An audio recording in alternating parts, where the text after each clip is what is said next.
Meron din po pala tayo ditong tinapay guys. Yan. Yan yung ihahalo natin dito. Tapos, mayonnaise.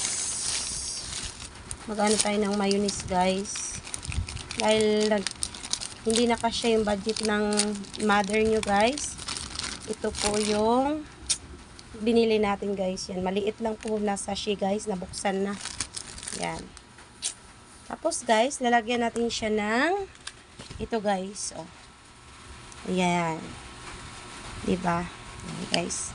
Meron tayong ano guys, yung ito po kasi yung mga healthy food para sa pregnant. Kaya kailangan talaga natin kumain ito guys. Syempre, para naman sa ating avocado, yun, silip ko lang. Ito din po yung ating ilalagay. Puro sachet lang po yung binili ko guys kasi alam nyo na, hindi nakasya sa budget ni mother. Hindi lang naman ito yung priorities ko. Marami din akong mga priorities na binibili. Kaya, yan lang po guys. At, syempre, meron akong favorite dito guys. Ayan. Hindi mawawala to guys. Ayan guys. Diba? Marshmallow.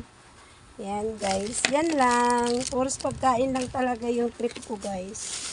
Yan. Thank you for watching. Dito lang ako sa kwarto kakain kasi maulan. Yan, dito lang ako sa kwarto guys. Kakain ako ng mga kailangan kong pagkain guys. Yan, mabubusog na naman si Priggy. Yan guys. Tsaka guys, i-flex ko lang tong pansit na binigay ng aming ka-sister sa church. Yan. Kasi ito po guys ay sobra namin doon sa church kanina. So yummy pa naman to guys. Yan. Pwede natin siya ipalaman mamaya dyan guys. Yan. Paborito ko yan palaman. Diba? Ayan. Ang dami natin pagkain guys. Sa totoo lang hindi tayo magugutuman. Kaya salamat Lord sa grasya. Yan lang. Thank you for watching.